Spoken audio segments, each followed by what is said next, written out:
All my dear students, in the previous class we have discussed and completed the unit number 9 hydrogen topic ಅನ್ನು complete ಮಾಡಿದ್ದೇವೆ.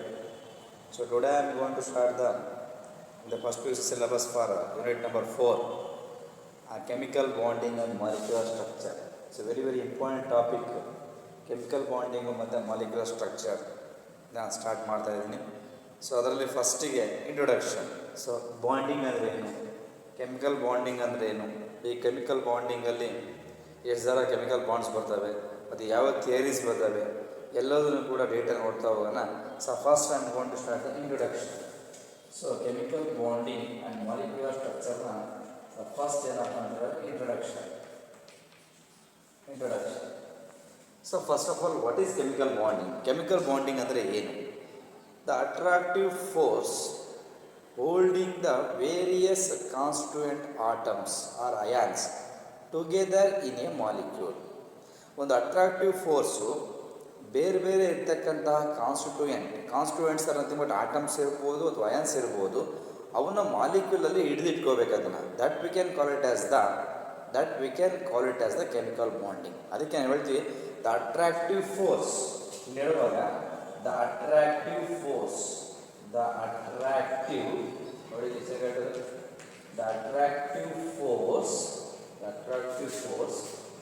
holding, holding ಅಂದರೆ ಇಟ್ಕೊಳ್ಳೋದು ನೋಡಿ. The attractive force holding the various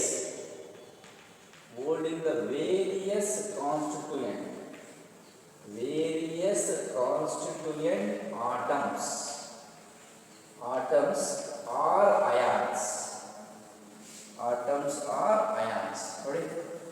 The attractive force holding the various constituent atoms or ions together in a molecule. Together in a molecule. So that we can call it as the chemical bonding. So chemical bonding ಅಂತ ಹೇಳಿದ್ರೆ ಒಂದು attractive force various constituent atoms ಇರ್ಬೋದು ಅಯಾನ್ಸ್ಗಳನ್ನ hold ಮಾಡುತ್ತೆ together in a molecule. ಒಂದು ಮಾಲಿಕ್ಯೂಲಲ್ಲಿ ಅದೇನು ಮಾಡುತ್ತೆ ಅಂದರೆ ಅದನ್ನು ಹೋಲ್ಡಿಂಗ್ ಮಾಡಿರುತ್ತೆ. So that kind of bond is called as the chemical bonding ಅಂತ ಕರಿತೀವಿ. ಅದನ್ನು ಕೆಮಿಕಲ್ ಬಾಂಡಿಂಗ್ ನೆನಪಿಟ್ಕೊಳ್ಳಿ. The attractive force holding the various constituent atoms or ions together in a molecule is called as the chemical bonding ಅಂತ ಹೇಳಿ. So based on the nature of attractive force, ಅಂದರೆ ಈ attractive ಫೋರ್ಸನ್ನು base ಆಗಿ ಇಟ್ಕೊಂಡು, so based on the nature of attractive force, chemical bonds are classified into different types. Okay, ಈ attractive ಫೋರ್ಸಿನ basis ಮೇಲೆ chemical bonds are classified into different types. ಈ chemical ಬಾಂಡ್ಸ್ಗಳನ್ನ different ಟೈಪ್ಸಲ್ಲಿ classified ಮಾಡ್ತಾರೆ. ಯಾವ ಬೇಸ್ ಮೇಲೆ? Based on the attractive force the chemical bonds can be classified into different types.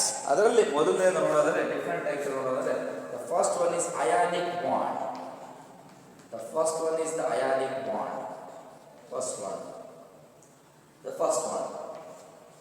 The second one, ionic bond. Covalent bond. Not a covalent bond.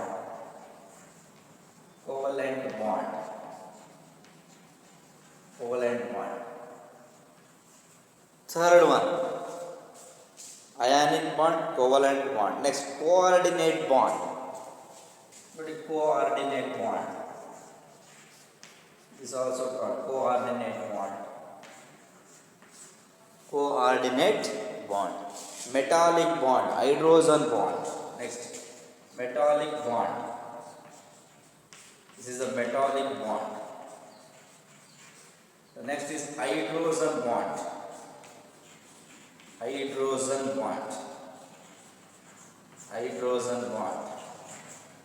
The last sixth one ಬೇಕಾದ್ರೆ van der Waals forces.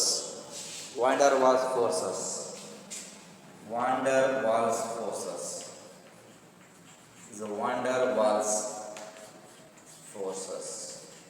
So these are the important types of chemical bonds.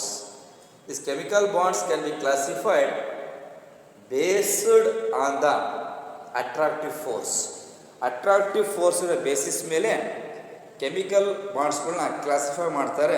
ಅವರು classify ಮಾಡಿದಂಥ categories ಯಾವುದಪ್ಪ ಅಂತ ಹೇಳಿದ್ರೆ ionic bond, covalent bond, coordinate bond, metallic bond, hydrogen bond ಮತ್ತು van der Waals forces ಅಂತ ಕೂಡ ಕರೀತಾ ಹೋಗ್ತಾರೆ. So this is classified the chemical bonds based on the attractive force. Clear? Chemical bond ಅಂದರೆ ಏನಂತ ಕ್ಲಿಯರ್ ಆಯಿತು.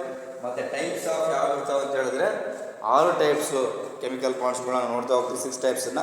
ಸೊ ವಿಲ್ ನೋಡ್ next one is the formation of chemical compounds involving the combination of atoms of different elements can be explained on the basis of various theories ಅಂತ ಹೇಳ್ತೀವಿ. ಇಲ್ಲಿ ಕೆಲವೊಂದು ಥಿಯರೀಸ್ಗಳು ಇದಾವಂತೆ. ಆ ಥಿಯರೀಸ್ಗಳು ಅಂತ ಬಂದರೆ the formation of chemical compounds involving the combination of atoms of different elements.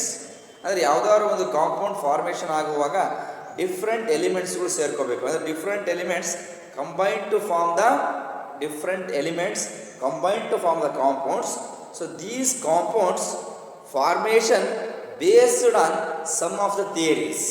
ಈ ಯಾವ ರೀತಿ ಕಾಂಪೌಂಡ್ಸ್ಗಳು ಫಾರ್ಮೇಷನ್ ಆಗ್ತವೆ ಅಂದರೆ ಬೇರೆ ಬೇರೆ ಇರ್ತಕ್ಕಂಥ ಎಲಿಮೆಂಟ್ಸ್ಗಳು ಸೇರ್ಕೊಂಡ್ಬಿಟ್ಟು ಕಾಂಪೌಂಡ್ಸ್ಗಳು ಫಾರ್ಮೇಷನ್ ಆಗುತ್ತೆ. ಸೊ ಆ ಒಂದು ಕಾಂಪೌಂಡ್ಸ್ಗಳು ಯಾವ ರೀತಿ ಫಾರ್ಮೇಷನ್ ಆಗ್ತವೆ. So that the formation of compounds so basis of various theories such as ಕೆಲವೊಂದು ಥಿಯರೀಸ್ಗಳಿದ್ದಾವೆ. ಆ ಥಿಯರೀಸ್ ಆಧಾರದ ಮೇಲೆ ಆ ಕಾಂಪೌಂಡ್ಸ್ಗಳು ಫಾರ್ಮೇಷನ್ ಆಗ್ತವೆ. ಸೊ ಆ ಥಿಯರೀಸ್ಗಳು ಯಾವ್ಯಾವುದು ಅಂತ ನೋಡೋದಾದರೆ the some of the various important theories are first one is Kossel Lewis approach ಅಂತ ಒಂದು ಥಿಯರಿ ಇದೆ. ದಟ್ ಇಸ್ ಕಾಲ್ಡ್ ಅದನ್ನು KL ಅಂತ ಕರೆಸ್ಕೊಳ್ತಾ ಕೋಸೆಲ್ ಕೋಸೆಲ್ ನೋಡಿ KOSSEL Kossel Lewis approach. Kossel Lewis approach. So ಇದೊಂದು ಥಿಯರಿ ಅಂದರೆ ಯಾವ ರೀತಿ ಈ ಕೆಮಿಕಲ್ ಕಾಂಪೌಂಡ್ಸ್ಗಳು ಅಂದರೆ different elements combine to form the chemical the formation of chemical compounds based on their theories. Based on the theories that theories first one is Kossel Lewis theory ಅಂತ ಕೂಡ ಕರಿತೀವಿ. ಇದನ್ನು ಕೋಸಲ್ ಲೆವಿಸ್ ಅಪ್ರೋಚ್ ಅಂತ ಕರಿತೀವಿ. ಇನ್ನೊಂದು valence shell. Valence shell valence shell electron valence shell electron pair repulsion. Pair repulsion ನೋಡಿ valence shell electron pair repulsion. So this theory is called as VSEPR theory ಅಂತ ಕೂಡ ಕರೀತೀವಿ ನಾವು. This is called as the VSEPR theory. First letter V for valence, S for shell, E for electron, P for pair, R for repulsion. Valence shell electron pair repulsion ಅಂತ ಕರೀತೀವಿ. ಎರಡನೇ theory. So ಮೂರನೇ theory. So this is the first one, the second one. And the third one is valence bond theory. Valence bond theory. Next is called valence bond theory ಅಂತ ಕರಿತೀವಿ. ಇದನ್ನು simple form ಅಲ್ಲಿ VBT ಅಂತ ಕೂಡ ಕರಿತೀವಿ. That we can call it as the VBT ಅಂತ ಕರಿತೀವಿ. This is a valence bond theory ಅಂತ ಕರಿತೀವಿ. And the fourth one is molecular orbital theory. The fourth one is molecular orbital theory. Molecular orbital theory. So that we can call it as the MOT and the simplified form of it is called as the MOT, molecular orbital theory. So total again the formation of compounds based on these theories: Coastal Lewis approach, VSEPR theory, valence bond theory and molecular orbital theory ಮೇಲೆ ಇದು depend ಆಗಿದೆ. So this is the brief introduction about the chemical bonding or chemical bonds. So chemical bonds ಅಂದರೆ ಏನು, ಯಾವ types chemical bonds ಬರ್ತವೆ, ಈ chemical bonds ಅಲ್ಲಿ means chemical reaction ನಡೆದಾಗ ಈ ಕಾಂಪೌಂಡ್ಸ್ಗಳು ಯಾವ ರೀತಿ ಫಾರ್ಮೇಷನ್ ಆಗ್ತವೆ, the formation of compounds with the different elements based on some of the important theories such as ಯಾವ ಥಿಯರೀಸ್ಗಳನ್ನ ನೋಡಿದ್ದೀವಿ. So this is the important theories. ಈ ಥಿಯರೀಸ್ ಎಲ್ಲದು ಕೂಡ ಸಾಕಷ್ಟು ಇಂಪಾರ್ಟೆಂಟ್ ಆಗುತ್ತೆ. ಇದೆಷ್ಟು ಕೂಡ the entire discussion can call it as the introduction about the chemical bonding ಅಂತ ನಾವು ಹೇಳ್ತಾ ಹೋಗ್ತೀವಿ. So will move on to the next important concept Kossel Lewis approach to chemical bonding. ಈ ಕೋಸೆಲ್-ಲೆವಿಸ್ ಅನ್ನೋರು ಕೆಮಿಕಲ್ ಬಾಂಡ್ ಬಗ್ಗೆ ಏನೇನು ಹೇಳ್ತಾರೆ ಅವರು. So what is the approach means ಹೇಳಿದೇನು ಅವರು. ಆ ಕೋಸೆಲ್-ಲೆವಿಸ್ ಅಪ್ರೋಚ್ ಥಿಯರಿ ಅಥವಾ ಕೋಸೆಲ್-ಲೆವಿಸ್ ಥಿಯರಿ ಏನು ಹೇಳುತ್ತೆ ಅಂತ ನಾವು ನೋಡೋಣ ಕೆಮಿಕಲ್ ಬಾಂಡ್ ಬಗ್ಗೆ. ಅವ್ರೇನು ಹೇಳ್ತಾರೆ. So will move on to the next concept is Kossel Lewis approach. ನೋಡಿ ಇದೆ heading. Next concept is Kossel Lewis approach. ಏನು ಹೇಳ್ತಾರೆ ಈಗ ಅಲ್ಲಿ ಅಂದರೆ ನೋಡಿ. ಸೊ ಇಲ್ಲಿ W Kossel and G N. Lewis ಅವ್ರ ಫುಲ್ ಹೆಸರು ಹೇಳುವಾಗ ನಾವು ವಿತ್ ಇನಿಷಿಯಲ್ ಸಮೇತ ಹೇಳ್ತೀವಿ. W Kossel and G N. Lewis visualized that noble gases do not take part in chemical reactions. ಈ ಒಂದು ಕೋಸೆಲ್ ಮತ್ತು ಲೆವಿಸ್ ಅವರು ನೋಡ್ತಾರೆ, ವಿಜುವಲೈಸ್ ಮಾಡ್ತಾರೆ. ಏನು ವಿಜುವಲೈಸ್ ಮಾಡ್ತಾರಪ್ಪ ಅಂದರೆ ನೋಬಲ್ ಗ್ಯಾಸಸ್ಗಳು ಯಾವ ರಿಯಾಕ್ಷನ್ಸಲ್ಲೂ ಕೂಡ ಪಾರ್ಟಿಸಿಪೇಟ್ ಮಾಡಲ್ಲ. Nobel gases do not take part in any chemical reactions. ಯಾವ ಕೆಮಿಕಲ್ ರಿಯಾಕ್ಷನ್ಸಲ್ಲೂ ಕೂಡ ನೋಬಲ್ ಗ್ಯಾಸಸ್ಗಳು ಪಾರ್ಟಿಸಿಪೇಟ್ ಮಾಡಲ್ಲ ಅಂತ ಒಂದು ಪಾಯಿಂಟನ್ನು ವಿಜುವಲೈಸ್ ಮಾಡ್ತಾರೆ, ಅಂದರೆ ಅಬ್ಸರ್ವ್ ಮಾಡ್ತಾರೆ. ಅದಾದ ನಂತರ ಅಂಡರ್ ಆರ್ಡಿನರಿ ಸೆಟ್ ಆಫ್ ಕಂಡೀಷನ್ಸ್ಗಳಲ್ಲಿ ನೋಬಲ್ ಗ್ಯಾಸು ಯಾವ ರಿಯಾಕ್ಷನ್ಸಲ್ಲೂ ಕೂಡ ಪಾರ್ಟಿಸಿಪೇಟ್ ಮಾಡಲ್ಲ, ಅಂಡರ್ ಸಮ್ ಕಂಡೀಷನ್ ಅಂತ ಹೇಳ್ತಾರೆ. ಆ್ಯಂಡ್ ಕನ್ಕ್ಲೂಡೆಡ್ ದಟ್, ಮತ್ತು ಅವ್ನ ಕನ್ಕ್ಲೂಷನ್ ಕೂಡ ಬರ್ತಾರೆ. And concluded that the electronic configuration of noble gases are stable. ಇದೊಂದು ಪಾಯಿಂಟನ್ನು ಹೇಳ್ತಾರೆ. ಇಲ್ಲಿ ಡಬ್ಲ್ಯೂ ಕೋಸೆಲ್ ಮತ್ತು ಜಿ.ಎನ್. ಲೆವಿಸ್ ಅವರು noble gases do not take part in any chemical reaction under ordinary condition. Ordinary ಕಂಡೀಷನ್ಸಲ್ಲಿ ನೋಬಲ್ ಗ್ಯಾಸು ಯಾವ chemical ರಿಯಾಕ್ಷನ್ಸಲ್ಲೂ ಕೂಡ ಇನ್ವಾಲ್ವ್ ಆಗಲ್ಲ, ಒಂದು ಪಾಯಿಂಟು. ಆ್ಯಂಡ್ ಇನ್ನೊಂದು ಪಾಯಿಂಟ್ ಭಾಳ ಚೆನ್ನಾಗಿ ಹೇಳ್ತಾರೆ. So and conclude that the noble gases electronic configuration of these gases are highly stable. ಯಾಕಂದರೆ all orbitals are completely filled. ಎಲ್ಲ ಆರ್ಬಿಟಲ್ಸ್ಗಳು ಕಂಪ್ಲೀಟ್ ಫಿಲ್ ಅಪ್ ಆಗುತ್ತೆ ಎಕ್ಸೆಪ್ಟ್ ಈಲಿಯಮ್ದು ಎಲೆಕ್ಟ್ರಾನಿಕ್ ಕಾನ್ಫಿಗರೇಷನ್ 1s2 ಅಂತ ಬರುತ್ತೆ, n s2 ಅಂತ. ಇನ್ನು ಉಳಿದಂತೆ ಎಲ್ಲ ಏನು group 18 elements are called Nobel gas ಅಂತ ಹೇಳ್ತೀವಲ್ಲ, ಎಲ್ಲದೂ ಕೂಡ n s2 ಮತ್ತು np6. ಹಾಗಾಗಿ ಇಲ್ಲಿ ಯಾವುದೇ ಕಾರಣಕ್ಕೂ ಒಂದು ಕಂಡೀಷನ್ಸ್ಗಳಲ್ಲಿ ಇದು ಕೆಮಿಕಲ್ ರಿಯಾಕ್ಷನ್ಸಲ್ಲಿ ಪಾರ್ಟಿಸಿಪೇಟ್ ಮಾಡಲ್ಲ. ಅದರ ಜೊತೆಗೆ ಏನು ಕನ್ಕ್ಲೂಷನ್ ಅಪ್ಪ ಅಂದರೆ ಇದು ಸ್ಟೇಬಲ್ ಎಲೆಕ್ಟ್ರಾನಿಕ್ ಕಾನ್ಫಿಗರೇಷನ್ ಇದು ತೋರಿಸುತ್ತವೆ ಅಂತ ಒಂದು ಅಬ್ಸರ್ವ್ ಮಾಡ್ತಾರೆ, ನೋಬಲ್ ಗ್ಯಾಸ್ಗಳು ಅಬ್ಸರ್ವ್ ಮಾಡ್ತಾರೆ. ಅದಾದಮೇಲೆ ಆನ್ ದಿಸ್ ಬೇಸಿಸ್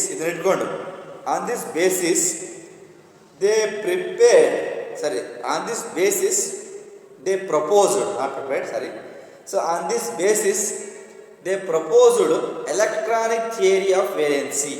ಆ ಒಂದು ಕಾನ್ಸೆಪ್ಟ್ನ ಇಟ್ಕೊಂಡು ನೋಬಲ್ ಗ್ಯಾಸಸ್ಗಳು ರಿಯಾಕ್ಷನ್ಸಲ್ಲಿ ಇನ್ವಾಲ್ವ್ ಆಗಲ್ಲ ಅಂಡರ್ ಸರ್ಟನ್ ಕಂಡೀಷನ್ಸ್ಗಳಲ್ಲಿ, ಬಟ್ ಸ್ಟೇಬಲ್ ಎಲೆಕ್ಟ್ರಾನಿಕ್ ಕಾನ್ಫಿಗರೇಷನ್ ಹೊಂದಿರುತ್ತವೆ. ಈ ಒಂದು ಕ್ರೈಟೀರಿಯಾನ ಅಥವಾ ಅದನ್ನು ಬೇಸಿಸ್ ಆಗಿ ಇಟ್ಕೊಂಡ್ಬಿಟ್ಟು ಇವರೇನು ಮಾಡ್ತಾರೆ, ಒಂದು ಥಿಯರಿನ ಪ್ರಪೋಸ್ ಮಾಡ್ತಾರೆ. ಆ ಥಿಯರಿ ಹೆಸರು ಬಂದ್ಬಿಟ್ಟು ಎಲೆಕ್ಟ್ರಾನಿಕ್ ಥಿಯರಿ ಆಫ್ ವೇಲೆನ್ಸಿ ಅಂತ ಕರೀತಾರೆ. Theory is called as the electronic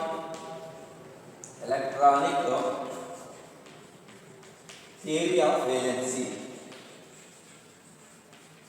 okay, ಆ ಒಂದು ಕಾನ್ಸೆಪ್ಟ್ನ ಇಟ್ಕೊಂಡ್ಬಿಟ್ಟು ಒಂದು ಥಿಯರಿನ ಪ್ರಪೋಸ್ ಮಾಡ್ತಾರೆ. That theory is called as the electronic theory of valency in 1916. 1916ನೇ ಇಸ್ವಿಯಲ್ಲಿ ಅವ್ರೇನು ಮಾಡ್ತಾರೆ, ಈ ಕೋಸೆಲ್ ಮತ್ತು ಲೆವಿಸ್ ಅವರು ಎಲೆಕ್ಟ್ರಾನಿಕ್ ಥಿಯರಿ ಆಫ್ ವೇಲೆನ್ಸಿನ 1916ನಲ್ಲಿ ಪ್ರಪೋಸ್ ಮಾಡ್ತಾರೆ. Okay, according to this theory, ಈ ಥಿಯರಿ ಪ್ರಕಾರ, ಎಲೆಕ್ಟ್ರಾನ್ ಥಿಯರಿ ಆಫ್ ವೇಲೆನ್ಸಿ ಪ್ರಕಾರ, according to this theory, during the formation of A chemical bond, atoms combine together by losing or gaining or sharing electrons in such a way. By losing, gaining or sharing electrons in such a way that they acquire stable noble gas configuration ಅಂತ ಹೇಳ್ತಾರೆ. ಅಂದರೆ ಈ theory ಪ್ರಕಾರ ಹೇಳ್ತಾರಪ್ಪ ಅಂದರೆ, according to electron theory of valency during the formation of any chemical bond, ಯಾವುದೇ ಒಂದು chemical bond formation ಆಗುವಾಗ ಆಟಮ್ಸ್ ಕಂಬೈನ್ ಟುಗೆದರ್, ಆಟಮ್ಸ್ಗಳು ಕಂಬೈನ್ ಆಗುವಾಗ atoms combine together by losing, gaining or sharing of electrons in such a way that they attain or they acquire stable noble gas configuration. Stable noble gas configuration ಅಂತ ಹೇಳ್ತಾರೆ ಜನರಾಗಿ. ಅರ್ಥ ಆಯ್ತಾ? ಈ theory ಪ್ರಕಾರ ಏನು ಹೇಳ್ತಾರಪ್ಪ ಅಂದರೆ, ಯಾವುದಾದ್ರೂ ಒಂದು ಕೆಮಿಕಲ್ ಬಾಂಡ್ ಫಾರ್ಮೇಷನ್ ಆಗುವಾಗ ಅಲ್ಲಿರ್ತಕ್ಕಂಥ ಆಟಮ್ಸ್ಗಳು ಎಲೆಕ್ಟ್ರಾನ್ಸ್ಗಳನ್ನ ಕಳ್ಕೋಬೋದು, ಅಥವಾ ಗೇನ್ ಮಾಡ್ಕೋಬೋದು, ಅಥವಾ ಶೇರ್ ಮಾಡ್ಕೋಬೋದು, ಏನಾರ ಮಾಡ್ಕೊಳ್ಳಿ. ಬಟ್ ಅವ್ರು ಏನಾಗಬೇಕು, to attain or to showing the stable noble gas ಕಾನ್ಫಿಗರೇಷನ್ನ ತೋರಿಸ್ಬೇಕು. ಅವನೇನು ಮಾಡ್ತಾನೆ, ಎಲೆಕ್ಟ್ರಾನ್ಸನ್ನ ಕಳ್ಕೊಂಡ್ಲಿ, ಗೇನಾರ ಮಾಡ್ಕೊಳ್ಳಿ, ಯಾರಿಗಾರ ಶೇರ್ ಮಾಡಲಿ, ಏನಾರ ಮಾಡಲಿ, ಬಟ್ ಅಲ್ಲಿ electronic configuration stable electronic configuration ಇರಬೇಕು. ಅದು ಎಂಥ stable electronic configuration of noble gases, ಅಥವಾ stable noble gas electronic configuration ತೋರಿಸ್ಬೇಕು ಅಂತ ಈ ಒಂದು ಎಲೆಕ್ಟ್ರಾನಿಕ್ ಥಿಯರಿ ಆಫ್ ವೇಲೆನ್ಸಿ ಪ್ರಕಾರ ಕೋಸೆಲ್ ಮತ್ತು ಲೇವಿಸ್ ಅವರು ಹೇಳ್ತಾರೆ. ಕ್ಲಿಯರ್? ಇದೊಂದು ಪಾಯಿಂಟ್ ನೋಡ್ಕೊಳ್ಳಿ, ನೀವು ಮರಿಬೇಡಿ. ಅಲ್ಲಿ ಅರ್ಥ ನೆನ್ಪಿಟ್ಕೋಬೇಕು. ಕೆಮಿಕಲ್ ಬಾಂಡ್ ಫಾರ್ಮೇಷನ್ ಆಗುವಾಗ ಅಲ್ಲಿರ್ತಕ್ಕಂಥ ಆಟಮ್ಸ್ಗಳಲ್ಲಿರ್ತಕ್ಕಂಥ ಎಲೆಕ್ಟ್ರಾನ್ಸ್ಗಳು ಶೇರಿಂಗ್ ಆಗ್ಬೋದು, ಲೂಸಿಂಗ್ ಆಗ್ಬೋದು, ಅಥವಾ ಗೇನಿಂಗ್ ಆಗ್ಬೋದು, ವಾಟ್ ಎವರ್ ಇಟ್ ಈಸ್. ಆದರೆ ಫೈನಲ್ ಆಗಿ ಅವ್ರು ಏನು ಅಟೈನ್ ಆಗಬೇಕಪ್ಪ, ಫೈನಲ್ ಅವ್ರು ಏನು ಅಕ್ವೈರ್ ಮಾಡ್ಕೋಬೇಕಪ್ಪ ಅಂತ ಹೇಳಿದ್ರೆ stable noble gas electronic configuration acquire ಮಾಡ್ಕೋಬೇಕು. So that is the theory, means electronic theory of valency ಅಂತ ಕರಿತೀವಿ. ಇನ್ನೊಂದು ರೂಲ್ ಕೂಡ ಇದೆ, ಇದಕ್ಕೆ ಆಕ್ಟೇಟ್ ರೂಲ್ ಅಂತ ಕೂಡ ಕರೀತಾರೆ. ಆಕ್ಟೇಟ್ ರೂಲ್ ಅಂತ ನೆಕ್ಸ್ಟ್ ನಿಮ್ಗೆ ಹೇಳುವಾಗ ಇಲ್ಲಿ ಆಕ್ಟೇಟ್ ರೂಲ್ ಏನು ಹೇಳುತ್ತೆ ಅಂತ ಕೂಡ ಅದನ್ನು ಕೂಡ ನಾನು ಕ್ಲಿಯರಾಗಿ ಹೇಳ್ತೀನಿ. ಸೊ ಒಂದು ಮಾಸಿಗೆ ಕೇಳ್ತಾ ಇರ್ತಾರೆ, ಆಕ್ಟೇಟ್ ರೂಲ್ ಅಂತ ಹೇಳಿದಾಗ ಅಲ್ಲಿ 8 ಎಲೆಕ್ಟ್ರಾನ್ಸ್ ಸ್ಯಾಟಿಸ್ಫೈ ಆಗಬೇಕದನ್ನು, ಅದು Nobel gas electronic, stable noble gas electronic configuration ನಾವು ಆಕ್ಟೇಟ್ ರೂಲ್ ಅಂತ ಕೂಡ ಕರಿತೀವಿ. ಅದು ನಿಮಗೆ ಕ್ಲಿಯರಾಗಿ ಹೇಳ್ತಾ ಹೋಗ್ತೀನಿ. ಓಕೆ, ಇದಾದ ಮೇಲೆ ಸೊ ಇಲ್ಲಿ ಇನ್ನೊಂದು ಪಾಯಿಂಟ್ ಏನು ಕ್ಲಿಯರಾಗಿ ಹೇಳ್ತಾರಪ್ಪ ಜನರಲ್ ಅಂತ ಹೇಳಿದ್ರೆ, ಕ್ಲಿಯರಾಗಿ ಹೇಳ್ತಾರೆ. So all noble gases except helium ಒಂದನ್ನು ಬಿಟ್ಟು, all noble gases except helium possesses, ಎಲ್ಲ noble gases, all noble gas except helium possesses or shows NS2Np6 electronic configuration, where N is the number of outermost shell ಅಂತ ಕರಿತೀವಿ. where N is the number of outermost shell ಅಂತ ಕೂಡ ನಾವು ಹೇಳ್ತಾ ಹೋಗ್ತೀವಿ. So ಎಲ್ಲದೂ ಕೂಡ ಏನು ತೋರಿಸುತ್ತಪ್ಪ ಅಂತ ಹೇಳಿದ್ರೆ, so all noble gases possesses this electronic configuration ಒಬ್ಬನ ಬಿಟ್ಟು, except helium configuration. Okay, for the valence shell and exist as monoatomic gases.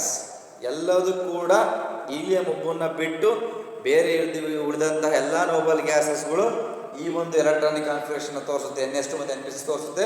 ಅದರ ಜೊತೆಗೆ they are monoatomic in nature, they are monoatomic gases, they do not form chemical compounds under normal conditions. ಯಾವುದೇ ಕಾರಣಕ್ಕೂ they do not form any chemical compounds under normal conditions. ಇದು electronic configuration ಈ ರೀತಿ ತೋರಿಸುತ್ತೆ. they are monoatomic gases, they do not form any chemical compounds under normal conditions. ಯಾವುದೇ ಕಾರಣಕ್ಕೂ ಯಾವ chemical compounds ಕೂಡ ನಾರ್ಮಲ್ ಕಂಡೀಷನ್ಸ್ ಅಲ್ಲಿ ಫಾರ್ಮೇಷನ್ ಮಾಡಲ್ಲ.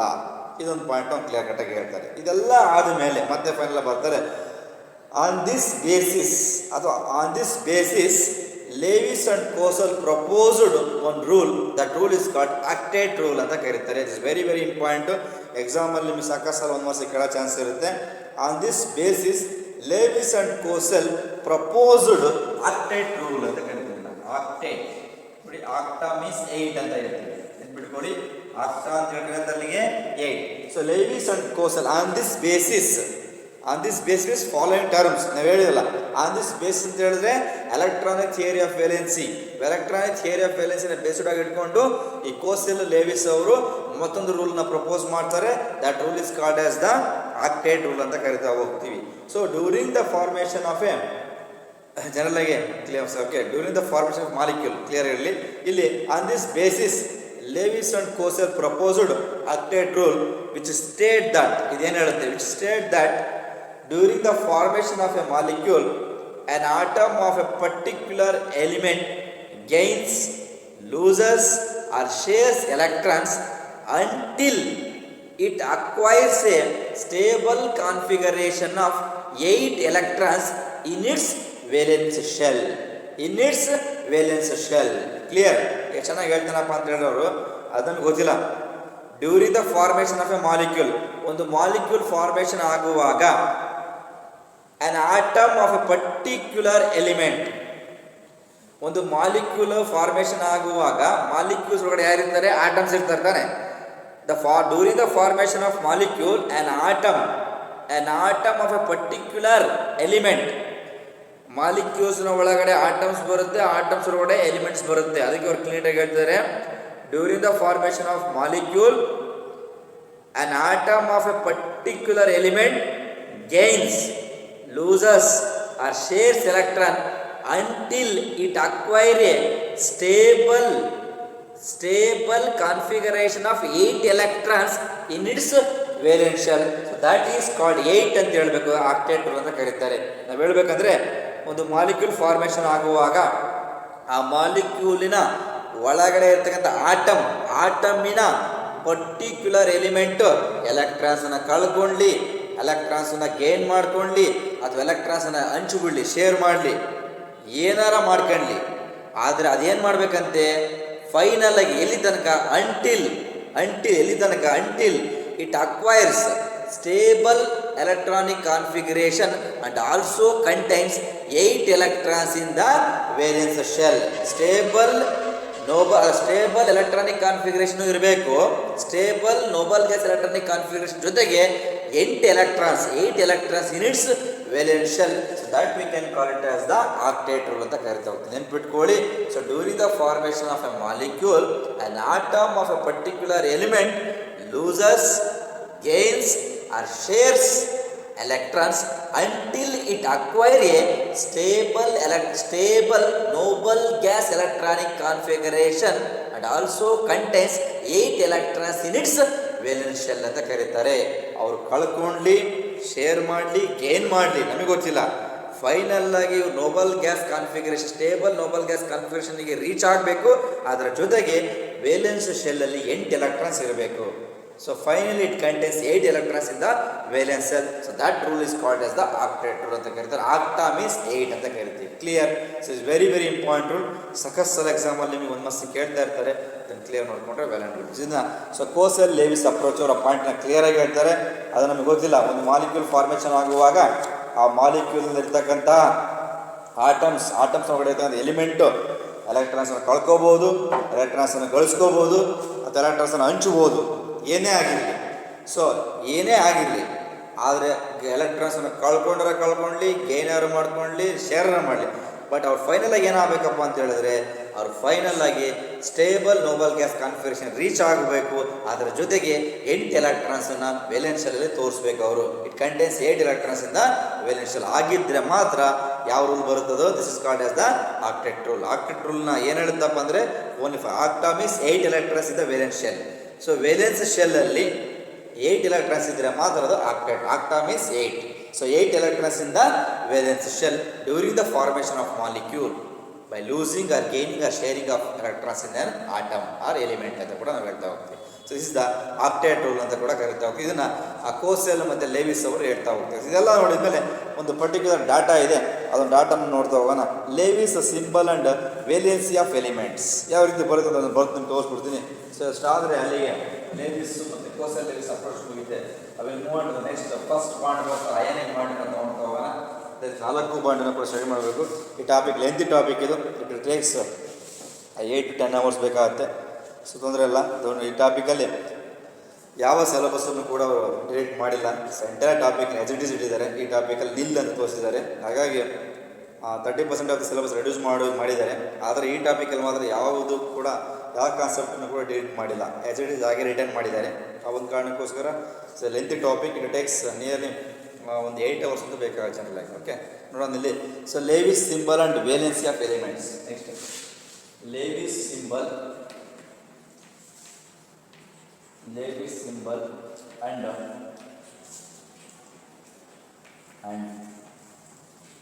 Lewis symbol and valency of elements. And valency of elements. So Lewis symbol valency of elements ಅಲ್ಲಿ ಈ ಒಂದು 4 column ಹಾಕೋಣ. First one is elements, 4 columns ತಗೋಣ. Elements, Lewis symbol, okay, number of dots in Lewis symbol, number of dots in Lewis symbol,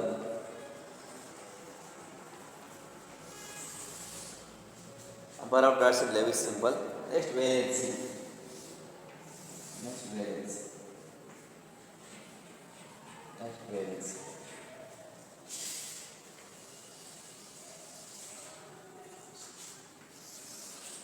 and elements. Okay, elements, Lewis symbol, number of dots in Lewis symbol, ಮತ್ತೊಂದು ಯಾವುದು valency. So ಇದರಲ್ಲಿ first one is hydrogen.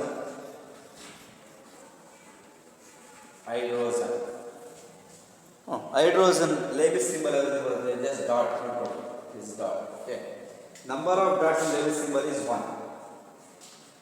Here valence is also 2 minus 1 is equal to 1. ಯಾಕೆ 2 ಅಂತ is the inert noble gas ಯಾವುದಪ್ಪ? Helium atomic number is 2. So ಹಾಗಾಗಿ ಇದನ್ನು 2 minus 1 ಅಂತ ಬರೀತೀವಿ ಆ ಒಂದು ಕಾರಣಕ್ಕೋಸ್ಕರ. Next helium, this is helium, 2 dots. Here also 2. Helium ಅಂದರೆ 2 minus 2 is equal to 0. The valence is 0. Okay, Nobel gases valence is 0. ಅರ್ಥ ಆಯ್ತಾ? ಸೊ ಈಗ ಅದನ್ನ 0 ವೇಲೆನ್ಸಿ ಅಂತ ಕರಿತೀವಿ. So Nobel gas are called as 0 elements ಅಂತ ಕೂಡ ಇದೆ. So Nobel gas are called as the 0 group elements ಅಂತ ಕೂಡ ಕರಿತೀವಿ. ಯಾಕೆ ಅಂತ ಹೇಳಿದ್ರೆ ದೇರ್ ವೇಲೆನ್ಸಿ ಇಸ್ 0, ಅದರ ವೇಲೆನ್ಸಿ 0 ಆಗಿರುತ್ತೆ. ಸೊ ಅದಕ್ಕೋಸ್ಕರ ಅವನ್ನ 0 ಗ್ರೂಪ್ ಎಲಿಮೆಂಟ್ ಅಂತ ಕೂಡ ಕರೀತಾ ಹೋಗ್ತೀವಿ. ನೆಕ್ಸ್ಟ್ ಹೀಲಿಯಂ ಅಂದರೆ ಲೀಥಿಯಂ. ಎಲ್ಲ ನೋಡಿ ಲೀಥಿಯಂ ಡಾಟ್ಸ್ ಅಂತ ತೋರಿಸುವಾಗ ನೋಡಿ ಜನರಲ್ಲಾಗೆ ಲೀಥಿಯಂ ಇಲ್ಲಿ 1 ಯಾಕೆಂತಂದರೆ ಇಲ್ಲಿ ಅಗೇನ್ ಲೀಥಿಯಂ ಅಂತ ಬಂದರೆ ಅಟಾಮಿಕ್ 2 ಬರುತ್ತೆ. ಸೊ ಔಟ್ರ್ ಮೋಸ್ಟ್ ಲೇವಿಸ್ ಸಿಂಬಲ್ಸ್ ಬರೆಯುವಾಗ ಲೀಥಿಯಂ 1s2 2s1 ಬಂದಾಗ ಔಟ್ರ್ ಮೋಸ್ಟ್ ಎಲ್ಲಲ್ಲಿರ್ತಕ್ಕಂಥ ಎಲೆಕ್ಟ್ರಾನ್ಸ್ ಎಷ್ಟು 1, ಅದನ್ನು ಮಾತ್ರ ಬರೀಬೇಕು. ಕಂಪ್ಲೀಟ್ಲಿ ಫಿಲಪ್ ಆಗಿ ಬರೀಬಾರ್ದು. ಇಲ್ಲಿ ಒಂದನ್ನು ಬಿಡಬೇಕು, ಕಂಪ್ಲೀಟ್ ಫಿಲಪ್ ಆಗಿ ಬಿಟ್ಬಿಟ್ಟು ಔಟ್ರ್ ಮೋಸ್ಟ್ ಎಲ್ಲಲ್ಲಿ ಏನಿದೆಯಲ್ಲ ಆ ಎಲೆಕ್ಟ್ರಾನ್ಸ್ ಬರಬೇಕು. ಹಾಗಾಗಿ ಇದನ್ನು ಡಾಟ್ ಲೇವಿಸಲ್ಲಿ ಎಷ್ಟು ಬರುತ್ತೆ? 1 ಬರುತ್ತೆ. ಸೊ ಇಲ್ಲೂ ಕೂಡ 1. therefore 2 minus 1 is equal to ಎಷ್ಟಾಗ್ತದೆ ಇಲ್ಲಿಗೆ? ಅಗೇನ್ 1 ಆಯ್ತು. ಕರೆಕ್ಟಾ? ನೆಕ್ಸ್ಟು ಬೆರಿಲಿಯಂ, ಬೆರಿಲಿಯಂ ಅಂದರೆ 1s2 2s2 ಔಟ್ರ್ ಮೋಸ್ಟ್ ಎಷ್ಟಿರುತ್ತೆ? ಅಲ್ಲಿ 2 ಇರುತ್ತೆ. BE is also called 2. ಗೊತ್ತಾ? as it is 2 ಬರುತ್ತೆ. ಇಲ್ಲಿ 2 ಬಂದರೆ ಕಮ್ಮಿ ಮಾಡ್ಕೋಬಾರ್ದು. ನೋಡಿ ಸರ್ ಹೇಳಿದ್ರಪ್ಪ ಇಲ್ಲಿ 2 ಅಂತ ಹೇಳಿದಾಗ ಇದು ಔಟ್ರ್ ಮೋಸ್ಟಲ್ಲಿ 1s2 helium electronic connection 1s2, ಆಗ 2 minus 2 is equal to 0 ಆಗುತ್ತೆ. ಇದು ಯಾವುದೇ ಕಾರಣಕ್ಕೆ 1s2 2s2 ಇರೋದ್ರಿಂದ ಇಲ್ಲಿ 2 minus 2 ಆಗಲ್ಲ, ಡೈರೆಕ್ಟ್ ಎಷ್ಟು ಬರುತ್ತೆ ಇಲ್ಲಿ? Again this also called 2. Again this also called as 2. ಇಲ್ಲಿ 2 minus 1 ಅಂತ ಬರೆಯಬೇಡ, ಬೇಕಾದ್ರೆ ಡೈರೆಕ್ಟ್ ಇಲ್ಲಿ 1 ಅಂತ ಕೂಡ ಬರ್ಬೋದು, no problem. Valence is 1, this valence is 2. Next carbon, ಈ ಹೈಡ್ರೋಜನ್ ಹೀಲಿಯಂ ಲೀಥಿಯಂ ಇರಲಿ. Boron again boron 1s2 2s2 2p1 s2 plus p1 3 ಬರುತ್ತೆ ಇಲ್ಲಿ. 1 2 3 ಬರ್ಕೋಬೋದು general. Okay 3 here also 3, this valence is also 3 ಬರೀಬೋದಾ? Next carbon 1s2 2s2 2p2 2 plus 2 is equal to 4. Carbon is equal to 4. this carbon ತೋರಿಸ್ಕೋಬೇಕಾದ್ರೆ full ಬೇಕಾದ್ರೆ ಬರೀತಲ್ಲ ಈಗ. this is called as carbon, this is boron, beryllium, lithium. Okay, carbon 1 2 3 4 valence is 4. Carbon valence is 4. tetra valence ಇದೆಯಲ್ಲ, so carbon valence is 4. clear. nitrogen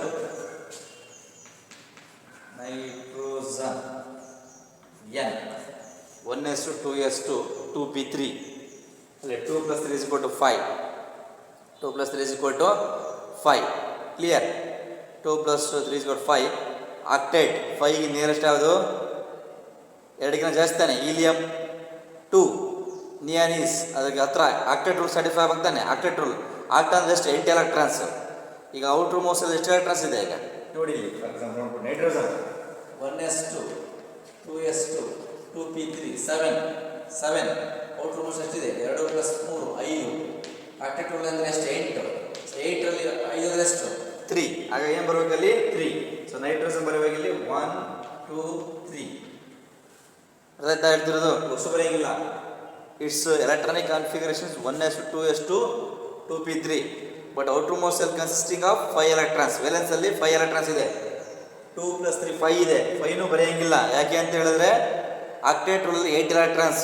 8ರಲ್ಲಿ ಎಷ್ಟು ಹೋಗಬೇಕು 5 ಹೋಗಬೇಕು. ಇನ್ನೆಷ್ಟು ಉಳಿಯುತ್ತೆ 3. ನೋಡ್ಕೊಳ್ಳಿ ಜನರಲ್ಲಿ ಇಲ್ಲಿ ದಿಸ್ ಬರ್ಕೊಂಡು ಬರೆಯುವಾಗ ನಾವು ಹೇಗೆ ಬರ್ಕೊಳ್ತೀವಿ ಏನು ತೊಂದರೆ ಇಲ್ಲ. ನೈಟ್ರೋಜನ್ ಬರೆಯುವಾಗ ಎಸ್ ಬೇಕಾದ್ರೆ ಸಾರಿ ಹೀಗೆ ಬರ್ಕೊಂಡ್ಬಿಡ್ಬೇಕಾದ್ರೆ ಸಾರಿ 1s2 2s2 2p3 ನೈಟ್ರೋಜನ್ ನೋಡಿ. ನೈಟ್ರೋಜನ್ 1 2 3 4 5 ಬರೆಯುವುದು ಹೆಂಗೆ ತೊಂದರೆ ಇಲ್ಲ ಬರ್ಕೊಳ್ಬೇಕಾದ್ರೆ ಬರೀ. ಬಟ್ ಇಲ್ಲೇನು ತೋರಿಸ್ತೀವಿ 5 ತೋರಿಸ್ತೀವಿ. So the number of dots in label symbol is 5 ಪಕ್ಕ. ಬಟ್ ವೇಲೆನ್ಸ್ ಈಸ್ 5 ಬರಲ್ಲ. ವೇಲೆನ್ಸ್ ಯಾಕೆಂದರೆ ಆಕ್ಟೇಟ್ ಅಂತ ಹೇಳಿದ್ರೆ 8ಲ್ಲಿ ಎಷ್ಟು ಹೋಗಬೇಕು 5 ಹೋಗಬೇಕು. therefore 3 is the valence of nitrogen. Nitrogen valence 3 ನೇ ಇರೋದು. ಯಾವುದೇ ಕಾರಣಕ್ಕೂ 5 ಬರಲ್ಲ. ಹಾಗಾಗಿ nitrogen valence is 3 for this reason. Next oxygen ತಗೊಳ್ಳೋಣ. ನೈಟ್ರೋಜನ್ ಅಂದ್ರೆ ಆಕ್ಸಿಜನ್ ನೋಡಿ 1s2 2s2 2p4 2 + 4 ಎಷ್ಟಾಯ್ತು 6. ಸರಿನಾ 6 ಬರಬೇಕೀಗ. ಅಂದರೆ ಔಟ್ರ್ ಮೋಸ್ಟ್ ಅಲ್ಲಿ ಎಷ್ಟು ಎಲೆಕ್ಟ್ರಾನ್ಸ್ ಇರುತ್ತೆ 6 ಎಲೆಕ್ಟ್ರಾನ್ಸ್ ಇರುತ್ತೆ. ಈಗ ಆಕ್ಸಿಜನ್ ನೋಡಿ 1 2 3 4 5 6 ನೋಡಿ 2 ವೇಲೆನ್ಸ್ ಕೂಡ ಎಷ್ಟು ನೀಡ ಬರುತ್ತೆ. ಅದೇ ರೀತಿ ಇಲ್ಲೂ ಕೂಡ ಬರೆಯುವಾಗ 3 ಇಲ್ಲಿ ಸಿಕ್ಬಿಡುತ್ತೆ 3 ವೇಲೆನ್ಸಿ. ಬಟ್ ಅವ್ರು ಕ್ಯಾಲ್ಕುಲೇಷನ್ ಮಾಡ್ಕೊಳ್ಳೋಣ ನೋಡಿ. ಇದೆಲ್ಲದೂ ಕೂಡ ಪೇರ್ ಅನ್ಪೇರ್ 1 2 3 ವೇಲೆನ್ಸ್. ಅದೇ ರೀತಿ ಇದು ಪೇರ್ ವೇಲೆನ್ಸ್ ಈಸ್ 2 ಅಂತ ಅದನ್ನು ಕ್ಯಾಲ್ಕುಲೇಷನ್ ಮಾಡೋದು ಬೇಕಾದ್ರೆ ನಂಬರ್ ಆಫ್ 6 ಬರುತ್ತೆ 8. 8ಲ್ಲಿ 6 ಎಷ್ಟು ಬರುತ್ತೆ 2. ವೇಲೆನ್ಸ್ ಈಸ್ 2 ಫಾರ್ ಯಾವುದಕ್ಕೆ ಆಕ್ಸಿಜನ್ಗೆ. ಫ್ಲೂರಿನ್ ಎಫ್ ಫ್ಲೂರಿನ್ ನೋಡ. Fluorine same 1s2 2s2 2p5 2 + 5 7 ನೋಡಿ 1 ಫ್ಲೂರಿನ್ ಬೇಕಾದ್ರೆ ಫ್ಲೂರಿನ್ 1 2 3 4 5 6 7 ನೋಡಿ ಎಲ್ಲದೂ ಕೂಡ ಪೇರ್. 1 ಮಾತ್ರ ಅನ್ಪೇರ್ ಕಾಣ್ತದೆ. ಸೊ ಟೋಟಲ್ ಎಷ್ಟು ಉಳಿದಿದೆ ಇಲ್ಲಿಗೆ 7. 8 - 7 ಎಷ್ಟಾಯ್ತು 1. therefore 1 is the valence of fluorine. So we move on to the last one is neon. Neon is also completely filled. 1s2 2s2 2p6 ನೋಡಿ completely filled. 2 + 6 + 2 is equal to 8. ಒಂದು octet ಅಲ್ಲಿಗೆ. So therefore ಬರ್ಕೊಳ್ಬೇಕಾದ್ರೆ neon all are paired 1 2 3 4 5 6 7 8. there is no unpaired electrons. So ಬೇಕಾದ್ರೆ 8 ಅಂತ ಬರ್ಕೊಳ್ಳಿ. therefore 8 - 8 is equal to 0. therefore this also noble gas, this also noble gas. so all are called in the zero valency. ಹಾಗಾಗಿ group 18 elements are called as the zero group elements. their valence is 0. ಇಲ್ಲಿ ಒಂದು table column ನೋಡ್ಕೊಂಡ್ರೆ this regarding the label symbols and valency of elements. ಇಲ್ಲಿ ನೋಡ್ಕೊಂಡ್ಬಿಡಿ ಯಾವುದು hydrogen valency 1 ಬರುತ್ತೆ, helium 0, lithium valency 1, beryllium 2 ಬರುತ್ತೆ, boron 3 ಬರುತ್ತೆ valency, carbon is also 4 ಬರುತ್ತೆ, nitrogen is 3 and oxygen is 2, fluorine is 1 and neon is 0.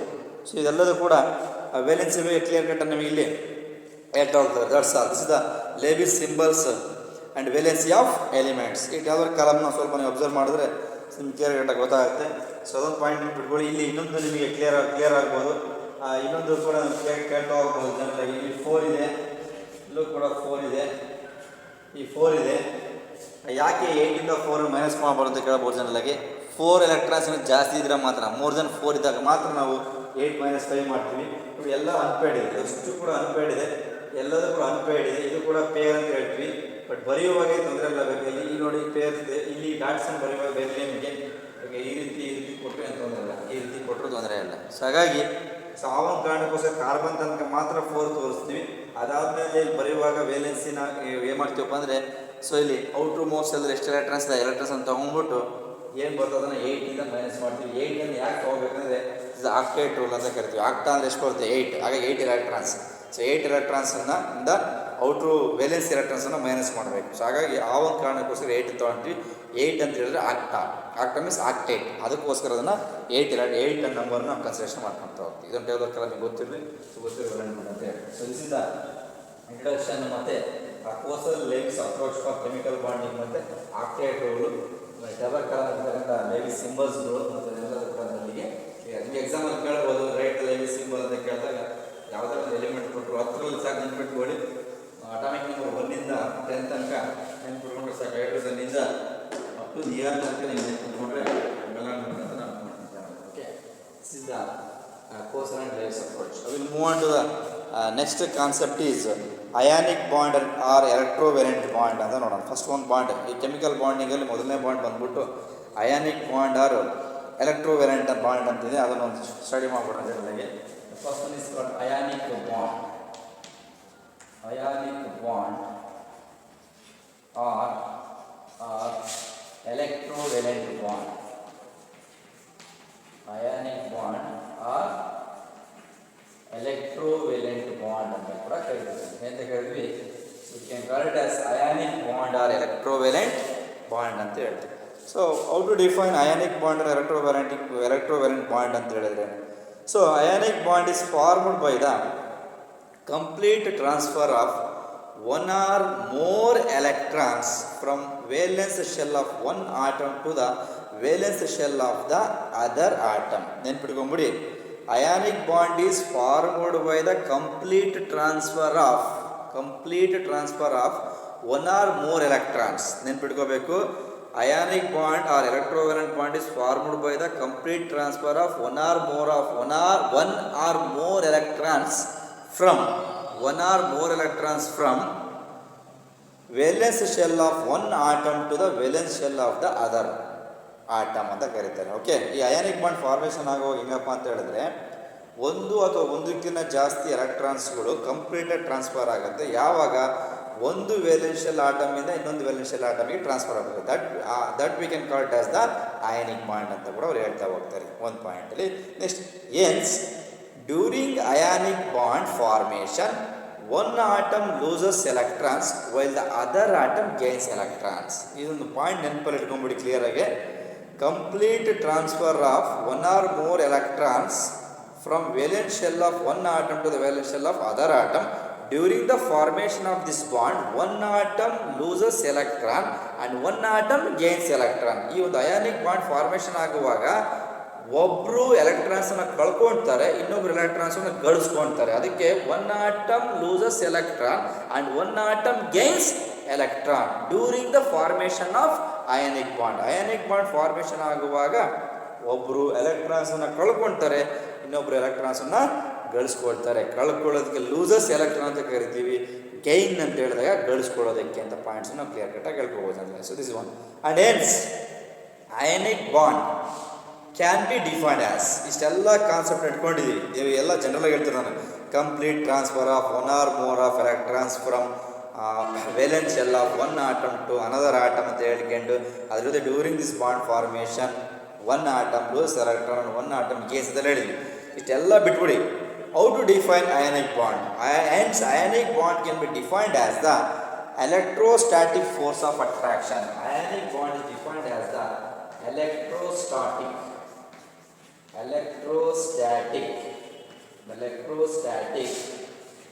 force of attraction. Electrostatic force of attraction defined as the electrostatic force of attraction holding the electrostatic force of attraction holding the oppositely charged ions. Holding the oppositely charged ions. Holding the oppositely charged ions. So that we can call it as the electrovalent bond or ionic bond. How to define ionic bond ಅಂತ ಕೇಳಿದ್ರೆ, so the electrostatic force of attraction holding the oppositely charged ions. Opposite ಅಂದರೆ cations ಮತ್ತು anions. ಒಂದು positive ಇರಬೇಕು, ಮತ್ತೊಂದು negative ಇರಬೇಕು. ಅಲ್ಲಿ cation ಮತ್ತು ಆನಯಾನ್ಸ್ ಇರಬೇಕು. That electrostatic force of attraction holding the or binding the oppositely charged ions, that we can call it as the ionic bond or electrovalent bond ಅಂತ ಕೂಡ ನಾವು ಕರಿತಾ ಹೋಗ್ತೀವಿ.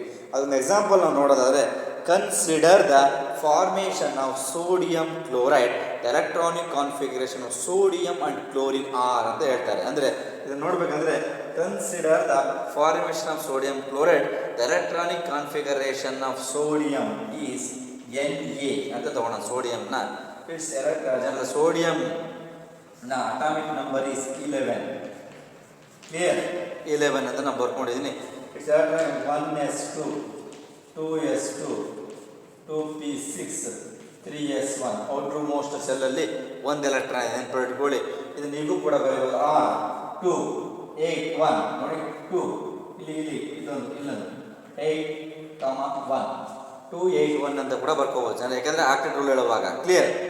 ನೆಕ್ಸ್ಟ್ ಅದೇ ರೀತಿ chlorine atomic number is 17 1s2 2s2 2p6 3s2 ಎಷ್ಟಪ್ಪ 3s2 3p5 3s2 3p5. ಇದು ನೀವು ಬರೀಬೋದು. 2 8 7 2 8 7 ಹೀಗೂ ಬರೀಬೋದು. ಕ್ಲಿಯರ್? ಇವೆರಡೂ ಫಾರ್ಮೇಷನ್ ಆಗಬೇಕೀಗ. ಹೆಂಗೆ ಫಾರ್ಮೇಷನ್ ಆಗ್ತವೆ ರಿಯಾಕ್ಷನ್ ನೋಡೋಣ. Sodium Na plus Cl. Outermost shell ಮಾತ್ರ ನೋಡಬೇಕು. ಔಟ್ರ್ ಮೋಸ್ಟ್ ಸೆಲ್ಲಲ್ಲಿ ಇಲ್ಲಿ ಒಂದು ಎಲೆಕ್ಟ್ರಾನ್ ಇದೆ, ಇಲ್ಲಿ ಔಟ್ರ್ ಮೋಸ್ಟ್ ಸೆಲ್ ಎಷ್ಟು ಎಲೆಕ್ಟ್ರಾನ್ಸ್ ಇದೆ ಜನರಲ್ ಹೇಳುವಾಗ ಇಲ್ಲಿ ಟೋಟಲ್ ಅಂತ ನೆನ್ಪಿಟ್ಕೋಬೇಕು 7 ಎಲೆಕ್ಟ್ರಾನ್ಸ್ ಇದೆ. ಔಟ್ರ್ ಮೋಸ್ಟ್ ಸೆಲ್ 7 ಇದೆ. ಏನು ಮಾಡಬೇಕು, ಸೋಡಿಯಂ ಒಂದು ಎಲೆಕ್ಟ್ರಾನ್ಸನ್ನು ಕೊಟ್ಬಿಡ್ತಾನೆ. ಕೊಟ್ಟಾಗ 7 ಏನಾಯಿತು 8 ಆಯಿತು. 8 ಆಗ್ಬಿಟ್ಟು ಏನಾಯ್ತು, ಅದಕ್ಕೆ stable noble gas electronic configuration and valent shell containing the 8 electrons. ಅವಾಗಿದು ಆಕ್ಟೇಟ್ ರೂಲ್ನ ಒಬೇ ಮಾಡುತ್ತೆ ಅಂತ ಅರ್ಥ ಆಯ್ತಾ? ಯಾಕಂತ ಹೇಳಿದ್ರೆ ಸೋಡಿಯಂನ ಔಟ್ರ್ ಮೋಸ್ಟ್ ಸೆಲ್ ಅಂದರೆ ಎಸ್ ಆರ್ಬಿಟಲಲ್ಲಿ 1 ಎಲೆಕ್ಟ್ರಾನ್ ಇದೆ, ಪಿ ಆರ್ಬಿಟಲಲ್ಲಿ 7 ಎಲೆಕ್ಟ್ರಾನ್ಸ್ ಇರ್ತವೆ, 5 ಇದೆ, 5 ಇನ್ನೊಂದು ಎಲೆಕ್ಟ್ರಾನ್ಸ್ ಬೇಕಾಗುತ್ತೆ. ಆಗ ಏನು ಮಾಡುತ್ತೆ, ಈ ಎಲೆಕ್ಟ್ರಾನ್ಸ್ ಅವ್ರಿಗೆ ಕೊಟ್ಟಾಗ ಅಲ್ಲಿ Na+ ಆಗುತ್ತೆ, ಇದು Cl- ಆಗುತ್ತೆ. ಈ ರೀತಿ ಫಾರ್ಮೇಷನ್ ಆಗುತ್ತೆ. ನೋಡ್ಕೊಳ್ಳಿ ಜನರಲ್ ಹೇಳ್ತೀನಿ. ಇಲ್ಲಿ ನೋಡಿ, this is Lewis dot, valence ಅಲ್ಲಿ 1 ಎಲೆಕ್ಟ್ರಾನ್ಸ್ ಇದೆ. ಇಲ್ಲಿ 1 2 3 4 5 6 7. ಕ್ಲಿಯರ್? 7 ಆಯಿತು. This is 7 and this 1. ಈ 8 ಆಗಬೇಕಾದ್ರೆ ಈ ಏನು ಸೋಡಿಯಂ ಇದೆಯಲ್ಲ, sodium loses 1 electron. This is the ionic bond. Electrostatic force of attraction holding the oppositely charged ion. This is positive, this is negative. ಇವ್ರು ಯಾವಾಗ ಎಲೆಕ್ಟ್ರಾನ್ಸ್ ಅನ್ನು ಕಳ್ಕೊಂತಾರೋ ಇವರಿಗೆ ಪಾಸಿಟಿವ್ ಚಾರ್ಜ್ ಬರುತ್ತೆ, ಇವರಿಗೆ ನೆಗೆಟಿವ್ ಚಾರ್ಜ್ ಬರುತ್ತೆ. ದಿಸ್ ಇಸ್ ಪ್ಲಸ್ ಮತ್ತು ಇದು minus ಅಂತ ಕರಿತಾ ಹೋಗ್ತೀವಿ. ನೋಡಿ ಇಲ್ಲಿ ಏನಾಗ ಜನರಲ್ ಆಗಿ ಅಂತ ಹೇಳಿದಾಗ ಎರಡೂ ಕೂಡ ಶೇರ್ ಆಗ್ಬಿಡುತ್ತೆ. ಇಲ್ಲಿ ನೋಡ್ತಕ್ಕಂಥದ್ದು Na+, this is the electron loses. Sodium electron loses. It carries positive charge ಬಂದ್ಬಿಡುತ್ತೆ ಜನರಲ್ಗೆ. ಸೊ ಪ್ಲಸ್ ಏನಾಯ್ತು ಜನರಲ್ಗೆ, ಎಲ್ಲದೂ ಕೂಡ ಪೇರಪ್ ಆಯಿತು. ನೋಡಿ, ಇವರು ಪೇರಪ್ ಆದ್ರೆ ಇವರು ಪೇರಪ್ ಇವರು. This is Cl- is oppositely charge ಇಲ್ಲಿ ಮತ್ತೆ ಇಲ್ಲಿ ಜನರಲ್ ಆಗಿ. ಸೊ ಬೇಕಾದ್ರೆ ನೋಡೋದಾದ್ರೆ this is 2 8 1, this is 2 8 7, and this is only for 2 8, and this is 2 8 8. That's all. So this is the best example for the ionic bond. So sodium chloride, the formation of sodium chloride, the best example for the ionic bond formation. ನೋಡಿ ಈ ರೀತಿ ಬಂದಿದೆ. So ಇದನ್ನ ಬೇಕಾದ್ರೆ ರಿಪೀಟ್ಸಿ ಬಂದಿದ್ದಾರೆ. Na+ Cl- gives rise to Na+ Cl-. This is the bond. Therefore the force of attraction holding the oppositely charged ions plus ಮತ್ತೆ minus, so that we can call it as the ionic bond or electrovalent bond ಅಂತ ಕೂಡ ಕರೀತಾವೆ. That's all. Okay, ಇಷ್ಟು ನೋಡ್ಕೊಂಡ್ರೆ ಸಾಕು. ಇವತ್ತಿನ ಕ್ಲಾಸಲ್ಲಿ introduction, Kossel Lewis approach and then ionic bond ಬಗ್ಗೆ ನಾವು ಸ್ಟಡಿ ಮಾಡಿದ್ವಿ. ಸೊ ನೆಕ್ಸ್ಟ್ ಕ್ಲಾಸಲ್ಲಿ factors favouring the ionic bond formation ನೋಡ್ತೀವಿ.